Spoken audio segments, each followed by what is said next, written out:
Welcome back, everyone, to Ferris State basketball action. Rob Bentley and Sandy Golston with you from courtside, joined by the head coach of the Ferris State Bulldogs, Kurt Westendorp, after an 81-57 win over the Lakers. Coach, got to be pleased with the way your team bounced back and got a big win here tonight. Yeah, we played with a lot of energy. Played with a lot of focus, played with enthusiasm. We talked about that in the locker room. You know, all the details we've been working on, trying to get a little bit better and better. You do it with passion, do it with enthusiasm, you got a better chance of getting a great result. And up and down our lineup, they did a really nice job. One of our better defensive games of the entire year, so really pleased. Very good job defensively, but also a good job of taking care of the basketball. Just 9 turnovers and kind of got the shots to start falling here after a slow start. Yeah, we had good looks. We moved the ball really well, I thought, in that first quarter. Like you said, it's just sometimes we don't get off to those hottest starts, but we're doing what we need to do to get those looks. They're just not quite dropping for us. So, but I'm pleased with the energy that we had and the way that we moved the basketball. So, but then we found our rhythm a little bit more. Those last 3 quarters, that's more that team that we expect to be. So, really nice job of moving the ball, and it was up and down the lineup. They did a really nice job of knocking down shots. Obviously, your 2 leaders, Chloe Idoni, Mallory McCartney, had nice ball games, but got some great production from some other kids. Kinsey Bowers, Ellie Irwin, Mia Riley off the bench really had a nice ball game.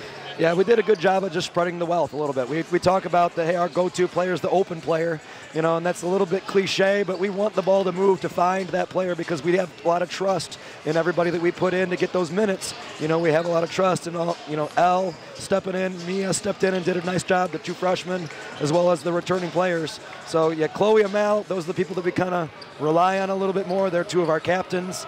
You know, our 3rd captain just had surgery the other day, so Caden, if you're watching or listening, we're thinking of you.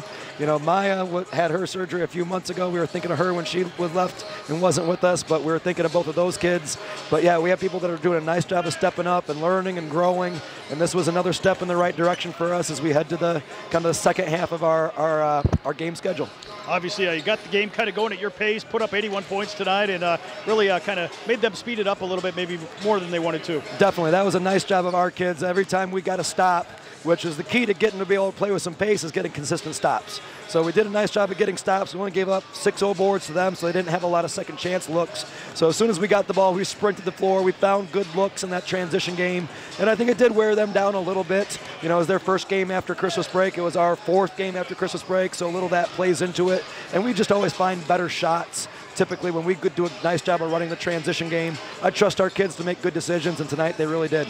Obviously had a nice win tonight in front of a great crowd here at home on a Saturday evening. Yeah, this was awesome. I looked around, and I'll give a lot of credit to Lake State. They had a lot of their parents and families and supporters. There's a lot of blue in here, so good job on their part of showing out, but I think there was definitely more red. They got loud in that 3rd quarter. We were going on a run to start the second half. Yeah, you could definitely hear the people in here. It's nice to be basketball season. You know, we're really proud of what all the fall sports did, but now it's kind of our turn in the spotlight for us and the men's team, so it's great to see Big Rapids show up tonight. I know, Coach, you'll enjoy this one for a little bit, but then right back to work, hosting Purdue Northwest and Parkside next week. Yep, thankfully we get some more home games. We don't have to get on the bus. I know the girls are ready for classes to start on Monday. They'll get their focus right there, you know, get into a good rhythm, and Purdue's a tough team. You know, they present some matchup problems for us because they got that real good inside game. They got some guards that can really score. And then Parkside took Grand Valley to overtime. So, you know, every time you get a chance in this league, you got to take the most of it. So I'm really proud that we did that tonight. And now next week we got to kind of reset and hopefully build a little bit of momentum as we get hitting our stride. Well, Coach, thanks for the time. Congrats on the win, and we'll talk to you again next week. All right, thanks, Rob.